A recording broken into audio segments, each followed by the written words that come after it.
Hey, man. Whoa. No problems. I'm just here, man, to apologize for last time.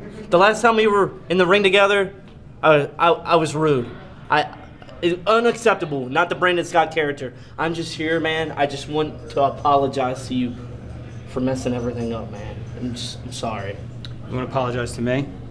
I want to apologize, man. I get it, man. People fall, people stumble. I understand. I've been there.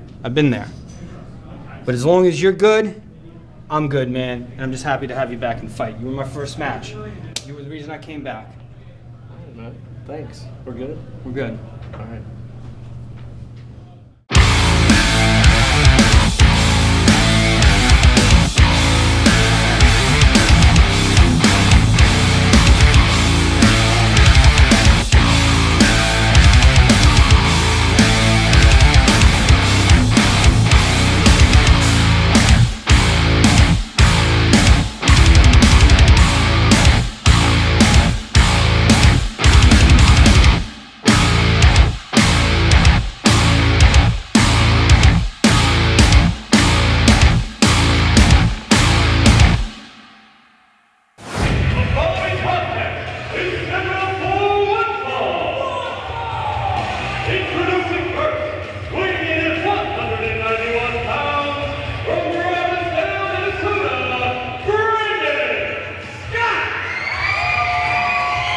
As our season begins to end, the beatings have only just begun.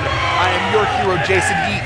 He is Mike Valentine, and this is Hub City Showdown, the first of 3 special episodes that are our Fight Pro Wrestling end of season finale.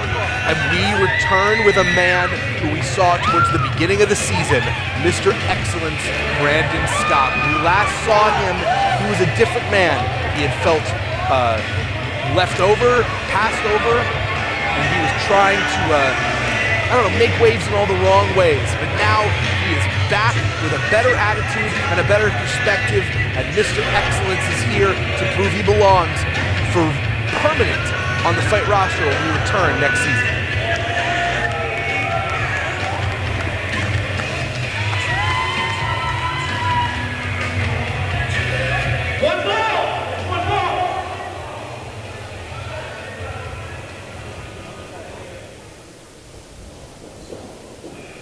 As you can see, we got a packed house tonight here at the YMCA in Hagerstown. And his opponent, accompanied to the ring by the holder of excellence, Lars Madison, residing from his lair in Sherrystown, Pennsylvania, weighing in at 175 pounds, A.C. Wolf. And there he is, one of the stalwarts of Fight, making his way to the ring, accompanied by Lars Madison, the holder of excellence. Backstage, his regular old Alan Claybaugh. But once that curtain makes his way beyond it, he is A.C. Wolf. And together, they represent the freaks of Fight, and I could not be more excited to see what these two are able to do together. This has the potential to be an incredible end of season for these two, or should I say 3 gentlemen. Very, very interesting pairing combination here, but so far it's been working out really well for AC Wolf, having Lars Madison at ringside with him. Something about those two guys that just click, man. They get each other. And we have seen a remarkable increase in intensity and ferocity in AC Wolf with Lars Madison in his corner.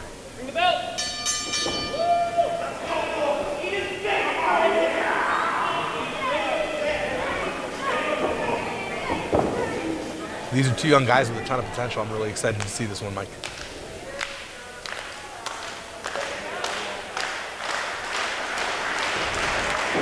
I like both these guys a lot, and they're getting our crowd into it right from the very beginning. Brandon Scott, kind of a local hero around these parts, and AC Wolf developing quite a following.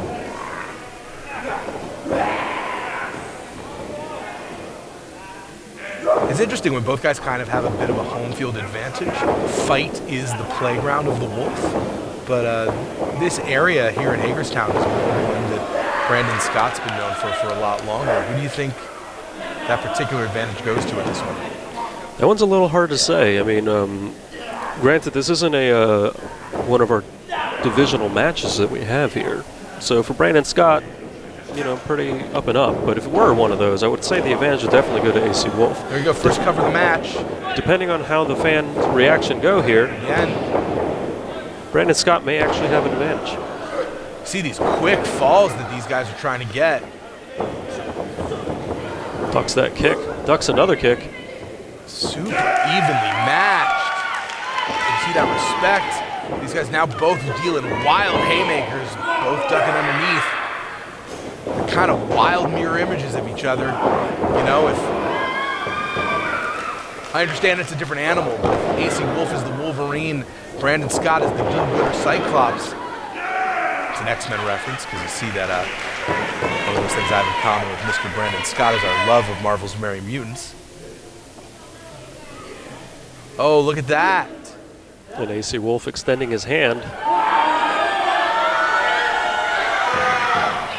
Love that. Just the look of joy in AC Wolf's eye and that respect between these two.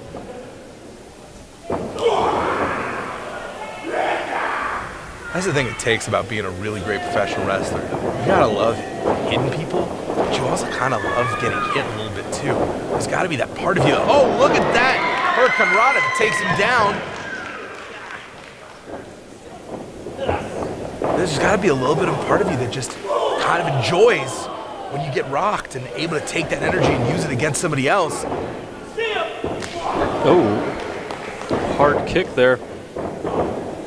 Swinging neck breaker. Goes for the cover, could be it. Hooks the leg. AC Wolf able to kick out at 2. Looks like he's gonna go get some advice from Mr. Madison right there. And this is where these, the Molder of Excellence pays dividends. Get a little bit of strategy, get a little bit of pep talk. Because you know, Lars Madison has the pedigree. His other charge, Michael Zamadio, is gonna be going up against our champion, Tanner Reynolds. Oh, look at that! In the main event of Hub City Showdown Day 3. Brandon Scott able to kick out at 1. And now the Wolf is starting to make his appearance. That's the thing, when AC Wolf tastes blood, he hits another gear man. He smells that iron in the air. Hair raises on his hackles. You can see him just becoming further and further animalistic. Brandon Scott might have signed up for a wrestling match, but he's just getting a fight, man. He's just getting a fight. Look at that unique change of momentum, runs in, and there we go! Hard scratch across the chest. The claws are out! You see he even uses them to rip open some of that back as he rolls him over for a cover.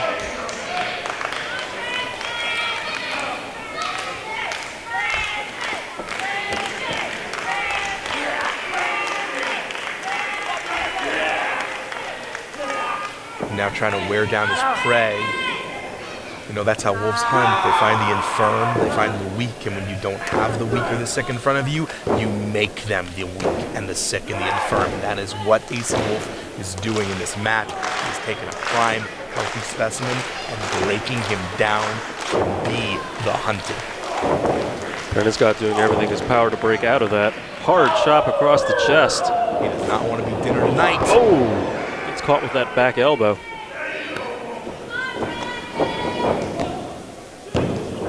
Could have gotten a little bit lower on that press, I think.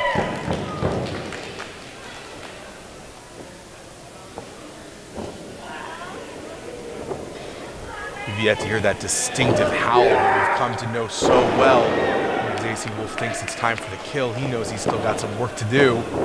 The 2 count right there. Some of these covers are really just testing to see just how much left the opponent has left in the tank. Oh! I don't think there's a sound I like more in the world.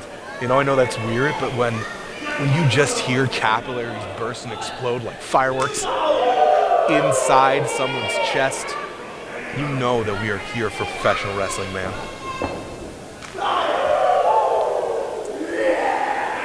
Just chopping away at Brandon Scott.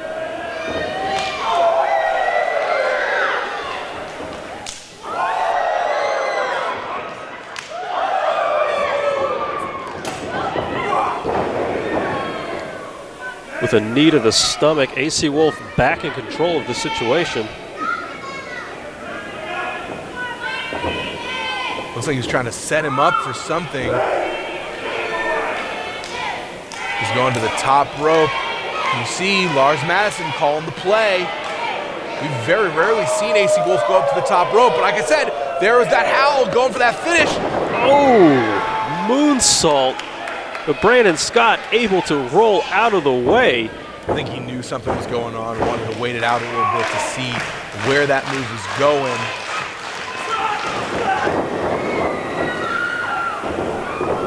Brandon Scott wants a win here. We last saw him when we were in Wood, West Virginia. He lost a tough match to Ernie Osiris. We saw those two men some fences, but he wants to be back on the card when we come back here or any other venue next season. And a win over AC Wolf will go a long way towards making that case. Tries to roll him up, misses that kick, but hits him on the back end. And there we go. Close 2 count there for Mr. Excellence. He definitely needs to stay on AC Wolf right now. Taking his time while he's catching his breath. AC Wolf is doing the same. If you're not moving forward, you're moving backwards. That's the way it works. And right now, both these guys are letting the other one have an opportunity to get the other hand. We're going to see who gets the best of this exchange.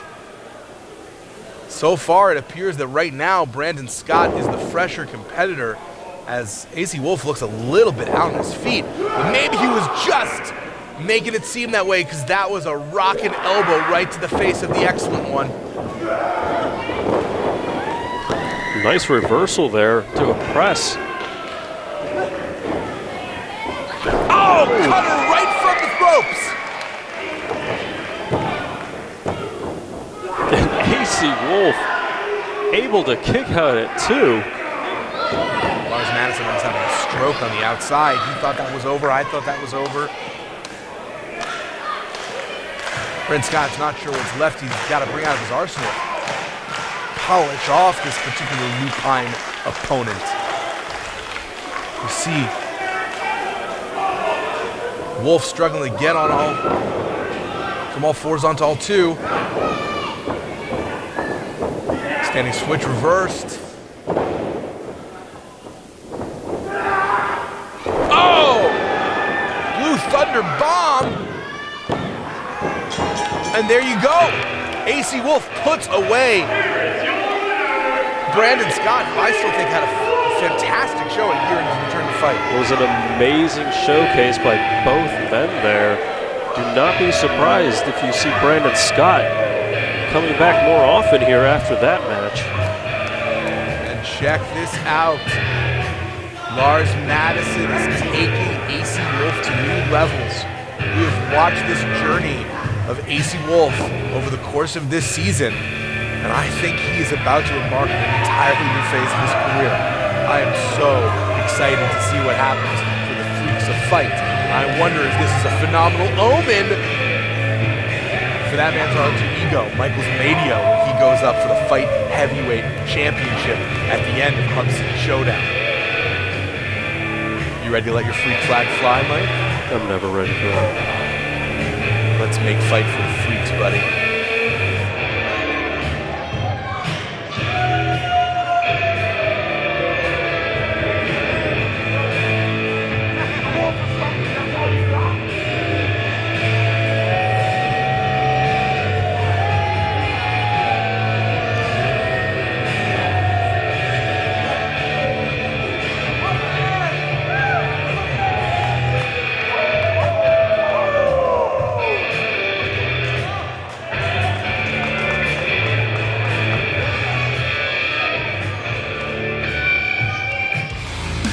Next week, Ernie Osiris continues his 12 labors as he calls out his third opponent for the series. So far, we've seen Osiris take on Will Ferrara and Grizzly Redwood. Be here next week to see who Ernie's third opponent will be in the 12 labors of Ernie Osiris. The following contest is a technical division match, and the only ways to win are submission, referee stoppage, or ring out. A ring out occurs when a fighter leaves the ring 3 times and both feet touch the floor.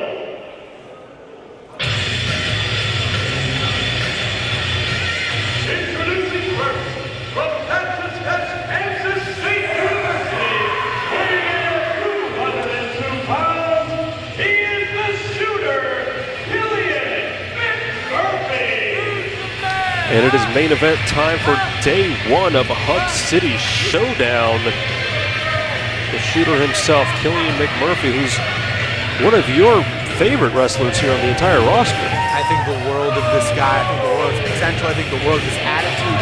The technician of submission in his signature division. See what I did there? He's going to be going up against one of the other rising stars of fight. His opponent, Vic Ramon. These are 2 of the hottest wrestlers we've got going today. This should be, as they say, a barn burner. I'd watch out for wildfires, I'd stay out of their way, and I'd enjoy the explosion tonight.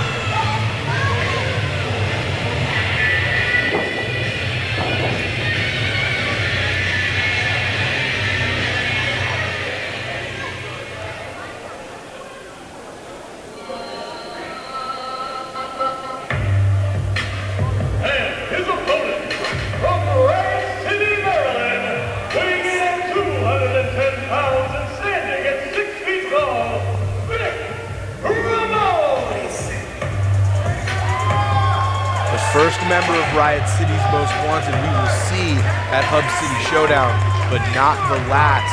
His stable mates, Mac Mayhem and Sicken, have probably one of the matches I'm looking most forward to in fight history as they go up against the Ugly Ducklings later on in Hub City Showdown. But tonight, Vic Ramon, in only his 2nd match with fight, goes up against one of our, I think, absolute top technicians in the entire company, Killian McMurphy.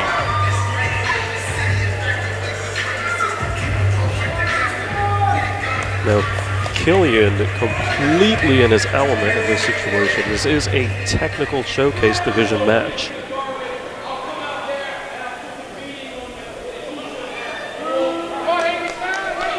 Killian doesn't need to just fight Vic. He'll take on every single man, woman, child in that crowd. He'll tie them all up into knots. He'll go home. He'll have a smoothie afterwards. I know this man. He can do it.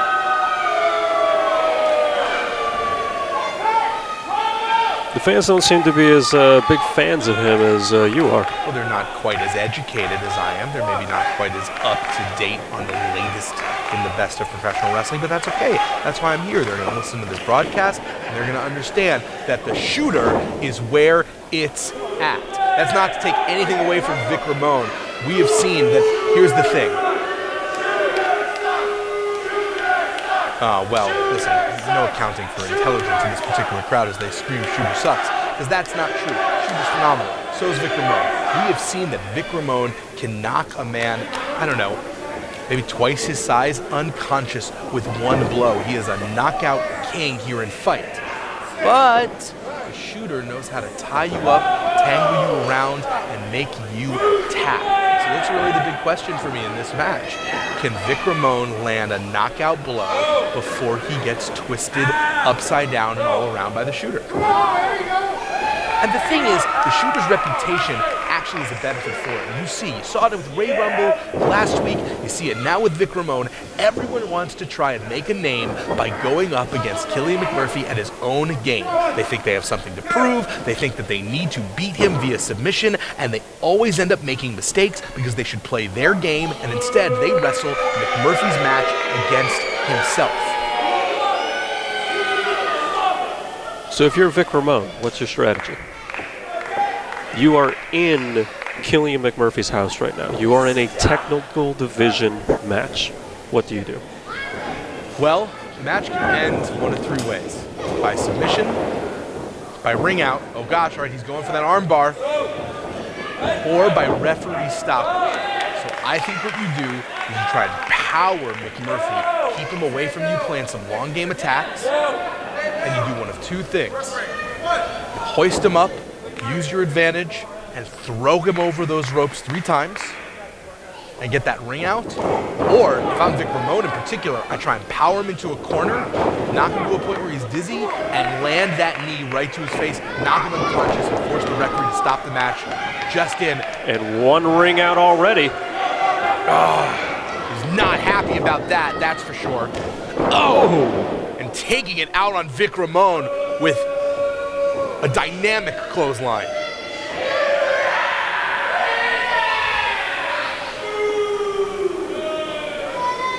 Especially now, if I'm Vic Ramon, my #1 priority is to get Killian McMurphy out of that ring 2 more times. And there's a ton of ways you can do it. You do not have to go over the top rope. He can throw him underneath. Vic is strong. He is a strong guy, and he's a smart guy. He's also a proud guy, and if you can let go of that pride and not worry about trying to go hold for hold, and instead keep him away, keep that reach away, and try and just get him to make mistakes and throw him in between those ropes, this could go to Vic Ramon, as much as I'm not a fan of that plan.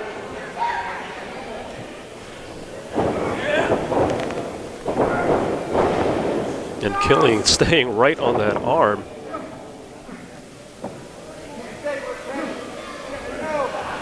He's tenacious. That's one of the things I love most about him. He's just so tenacious. And you got to appreciate the ring positioning of Vic Ramon. He knows that this is a submission-based match, so he has been keeping himself towards the side of the ring at all times. It's smart, smart ring positioning by the man from Riot City, Maryland. And you can already see Vic Ramon favoring that arm after all of the assaults that Killian has done to it. That arm wringer right there, really making a mincemeat out of that left arm of Vic Ramon.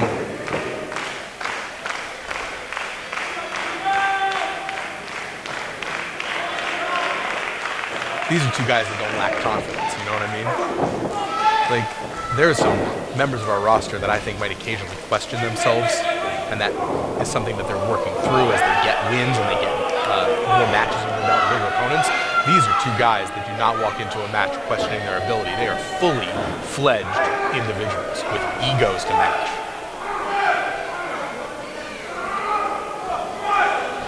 Killian was using that bottom rope there for extra leverage on that same arm.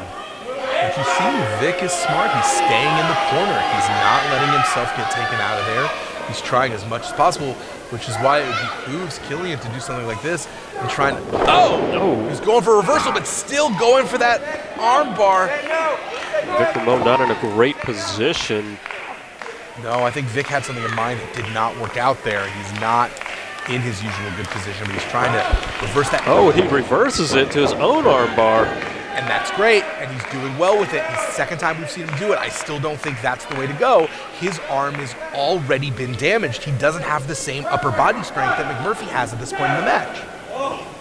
And Killian doing the smart thing instead of trying to power out of that, grabbing the bottom rope. You know, there's some wrestlers that actually think it's a mark of shame to reach for the rope break. I don't see it. I don't get it. Raking the eyes. I don't know. I don't know if he was raking the eyes so much as he was just trying to push him away and with a thumb in the eye. The thumb's part of the hand, man. Sometimes things go places. Well, they're not supposed to go in the eye. As a professional wrestler, you're taught that. Killian knows that. He's great at what he does. He does not need to go for eye rakes. Oh, look at this. Oh! Kind of a modified gourd buster that Vic Ramon's got. Powering down, up and down, up and down. Into a gut wrench. And right back to that armbar. Seems that both of these guys are just determined to win by armbar in this match. both of them had opportunities to kind of move to different strategies. And I want you to notice how easily it was for Killian to weasel his way to that bottom rope. That really shows you, oh! In a baseball slide, Killian out 2 times now.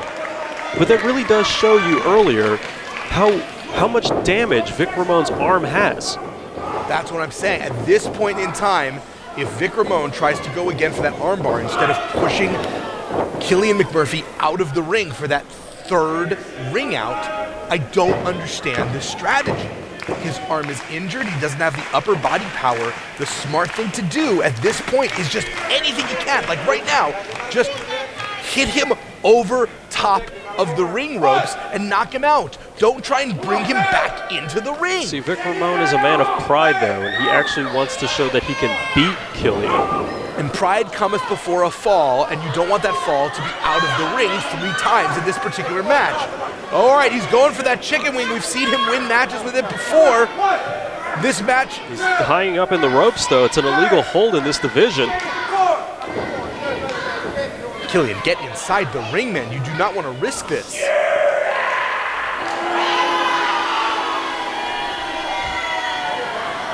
Calling for the end. Moved away from that armbar to this chicken wing. And there's Ramon lifting him up.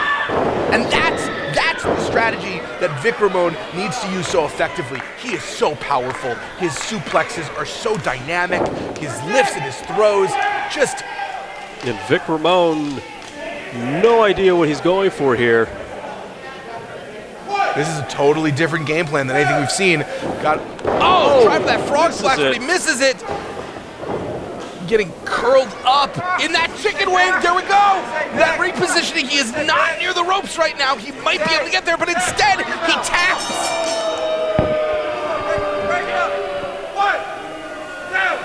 And Killian McMurphy winning another match by submission by that chicken wing. He remains the submission tactician of the technical division.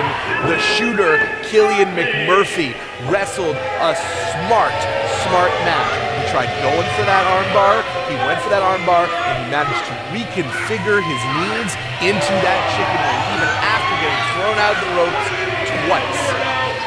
Vic Ramon showed some impressive power in this match, but he was determined to try and win the match by Killian's methods instead of playing to his own game. And that is it for day 1 of Hub City Showdown. You'll be back here next week with Ernie Osiris in his 3rd labor. The bad man that'll catch his death cat. Showdown.